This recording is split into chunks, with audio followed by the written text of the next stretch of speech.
Now, for us to begin, we have to look at how we are currently doing our sign-in. As we know, signing in is an asynchronous action. We want to switch our sign-in process and authentication process over to a more promise-oriented method of checking our server, fetching against our server, and then updating our reducer accordingly. Now, we want to do this in a promise-oriented way and not this observable way that we've got it, because a lot of applications are probably going to use a promise-oriented way of doing authentication and sign in and sign out.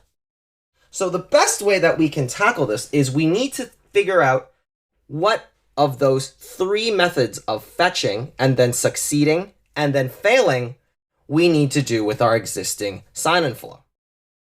So we know that right now in our sign-in form, we either trigger a sign-in with Google or a sign-in with email and password.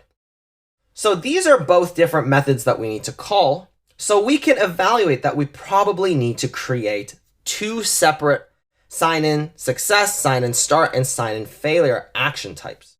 So that's what we're going to do first.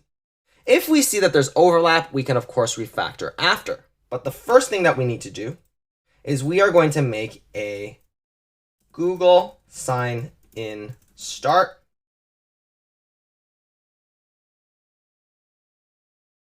our Google sign-in success, and our Google sign-in failure. Then we need the same thing for our email sign-in. And then we'll do the same thing so that we have our success and our failure. So now that we have our action types, we need to create those actual actions. And each one will be a little different. So first we need our Google sign-in start, which is equal to a function that will just trigger the actual sign-in. So here we're going to take user action types.google sign-in start. We don't need a payload because all we're saying is we're telling the eventual Saga we will write that will house our actual sign-in with Google trigger that we need to trigger our sign-in. Now, our success and our failure calls will be different. Because our success, we're going to need the actual current user at the end of it. So here, we're going to do Google sign-in success, which is equal to this function that will get a user that we will then set as our user action types dot Google sign-in success. And our payload is our user. We'll then also finally need our Google sign-in failure,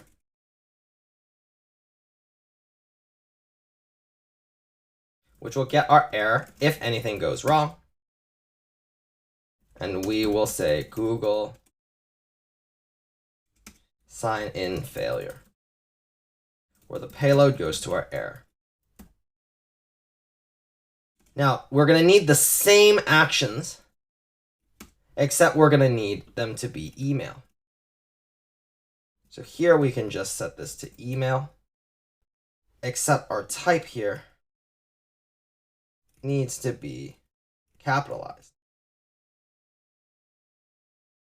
Now, the big difference with our email sign-in start is that we know that we have to pass in a password and an email when we look at our method. Because what we do is we pull it off of our state and then we pass it into here. So our email sign-in will actually need to take an email and password value. Now, we can pass it in as an object, or we can pass it in as separate parameters. But the way that I would prefer us to do it is we just pass it in as the email and password. And we're just going to say that when this comes in, we're going to get email and password, like so. And then we'll just say our payload is that object. Success and error will be pretty much the exact same. And this will be our user actions. Now, with this, we of course will need to also modify our reducers. So what we'll do inside of our user reducers is we will anticipate what's going to happen, right? Now that we're switching over to the sign-in success on both our Google and email sign-in. So here, we are going to say that whenever we get our success call, we're just going to say Google sign-in success. We're going to get a payload, which will be equal to the action.payload, and we're going to set our current user to it. The same thing will happen with email sign-in success. So we actually are able to stack these cases like this, which essentially represents that if either of these actions are the case, this will be what gets returned. So we don't have to write two separate case statements with their own exact identical return statement. And now we can actually do the same thing with our user action types.google sign-in failure, as well as our email sign-in failure. And here we'll have to store some error, which will also by default be null. And here what we can say is we can say that error goes to action.payload. And we're also going to spread whatever other state is in here inside of this. Now, another thing that we might want to do is clear the error if our message ever succeeds. So here inside of our success, we're also going to set error back to null if our action type succeeds, right? Where we sign in successfully, then we want to clear any errors. The reason we do this is because say we get an error and then they retry the sign in, well, then we do want to set error to null. We want that value to be null again. Now, after this, the next thing we need to do is we need to actually modify our application code so that it no longer leverages this. So here we're just going to comment this out because in the midst of us changing our application over, we know that the majority of our code that has to do with our user authentication actually lives inside of here. So we don't want this to conflict with the new code that we're going to write, which is perfectly fine. And now we're going to begin writing our sagas. So in order for us to write our sagas, we got to actually add a new user saga. Now, inside of our user sagas, we are going to import in our take latest as well as the put from Redux Saga /effects. Now, the first one we should handle is our Google sign-in. So in order for us to write our Google sign-in, we got to think about what we need. We are just going to listen for Google sign-in start, and then we are going to trigger our actual sign-in from the saga. So here we need to write our first function, which is going to be called on Google sign-in start. Now, of course, we need to take that action that we're going to listen for. So we're going to import in our user action. Now, before we do, there is one slight tweak we need to make. We should change our export for user actions over to a default export, because this will be the only thing we're exporting. And as a result, we'll probably have to change our code that is importing in our user actions to also now treat it as a default export. And there'll probably be just our actions folder, our actions file, and then our reducer file. And now we'll just import user action types from user.types. And now inside of our saga, we're going to yield to this take latest listener on our user action type Google sign in start. And then what we're going to trigger is the code related to signing in with Google. So we're going to make a new generator function called sign in with Google. And inside of here is going to be the code that we had before inside of our sign-in component that triggered our Google sign-in. Now, our Google sign-in is a method on our Firebase utils that pretty much just triggers this call here. But we want to call the auth sign-in with popup ourselves because we want the object. We're no longer relying on this listener to tell us whether or not the user has signed in. So we actually need to move this code outside of this function call that we've written. And I'll show you how we'll do this. First, we're going to rename our provider to Google Provider. And we're also going to export this provider out. Export right here. And now what we'll do is we will import in our Google provider and our auth object from our Firebase utils. Now, what we need to do here is we also will need our create user profile document, because we did it before inside of this call right here, but now we're moving it into our Saga. And I know it seems confusing a little bit about why we're pulling all this stuff in, right? But if you follow along, you'll definitely see where we're going with this.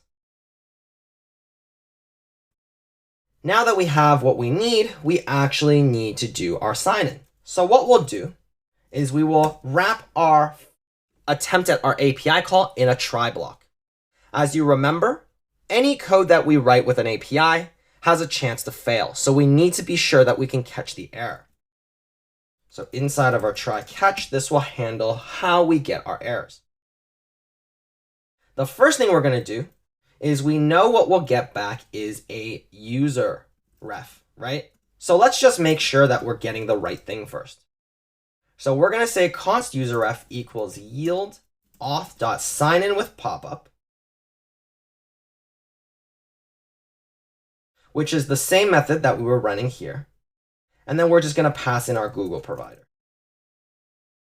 And the reason why we don't want to use this function right here is because we want to actually access the value that gets returned when the success happens with our sign-in with popup.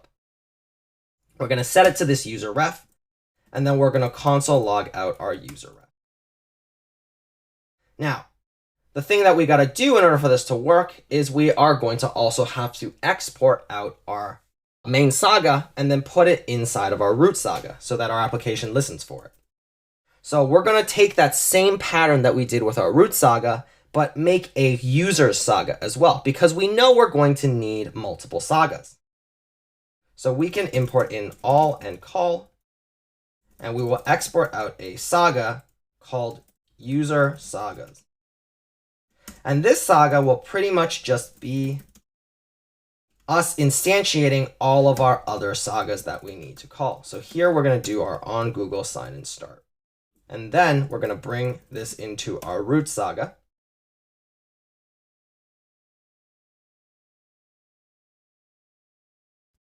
And here we're going to do call user Saga.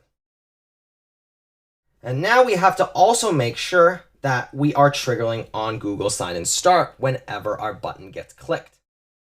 So there might actually be inside of our sign-in component a couple things we got to bring in. So first, we actually have to bring in our new action that triggers Google sign-in start.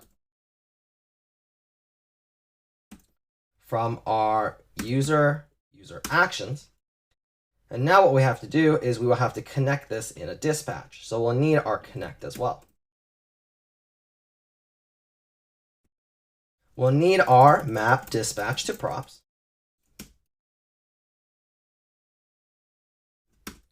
Which will set Google sign-in to start to be a function that simply triggers our Google sign-in to start action. And then we pass this into our connect. So here, nothing is that brand new. We're just modifying our code to now take this in. And then here, we just want to make sure to destructure this off of our props. And now use this instead of our auth.signin with Google. Now, one thing we do have to modify is this custom button on click. I made a mistake before where we didn't say that this type was a button. What ends up happening if you don't do that is that inside of sign-in, if we click sign-in with Google, this form will actually trigger an on submit just because this button is also part of the form element. It's just the nature of what we have to do with buttons. Even if we have a type submit here and this button does not have the type submit, this will unfortunately still trigger a sign-in. So I'll show you. If we click this, we see that we just triggered our sign-in. But this is unfortunate because we don't want to do that. So what we have to do is we have to say type equals button. And by doing type equals button, our button now no longer will actually trigger the submit for our form. So that's just a minor thing that we had to modify that I noticed when going over our project.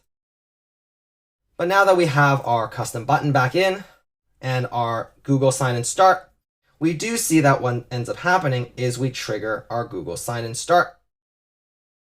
So now, inside of our Saga, we know that our Google sign-in start needs to be passed in to our take latest. So if we go back, let's clear this. If we click Google sign-in start, we see that we trigger our dropdown. We'll select our sign-in user, and we should see what we get back, which is this object that has these different properties, right, that tell us what type of operation it was. But the user is actually the user auth object that we were using before to build out our profile. This is that same user auth object that we were using and passing in inside of our app right here. This user auth object that we were checking for and passing in is now what we're getting back. So we got to make sure to pull off the user object from our user ref. So we can just destructure like this. And once we have this value, we know that what we need to do is we got to get our snapshot from this value that we now have. So what we can do is we can now make sure to set a const user ref that will know a get back when we call, as we remember using our call method, create user profile document, and then our new user. So as we remember, this is pretty much the same as us running this function, except it's in the format instead of an async await. Right now we're using our yield and our call that we get back from our Redux Saga effects. Now we need our snapshot, which we are going to get by calling yield user ref.get. And now we're going to actually issue out our success call, our action. So we got to import in our Google sign in success and our Google sign in failure from our user action. And then we're just going to yield the put of our Google sign in success. And as we remember, we need to get the snapshot ID and then spread in the rest of the data. So we can do user snapshot.id and then spreading in the rest of our user snapshot.data. And then we'll also make sure to yield the put of our error if we get an error. Google sign in failure with the error. And now, hopefully our sign in with Google will work. So we see that we trigger our Google sign in start when we click our button. We select our user, and then our sign-in works. We load our actual user in, right? We get our user ref, we get the snapshot, we pass that data, we trigger our success, and then our user reducer updates the current user with our payload that we're passing in as our actual final action. Now, hopefully this makes sense. I know this is a longer lesson, but this refactor is going to be pretty extensive. So it's good that we take some time to make sure we look at every step that we're going to take. Now, if this didn't really make full sense, we're going to do something very similar with email, and we'll walk through all of this again in the next lesson.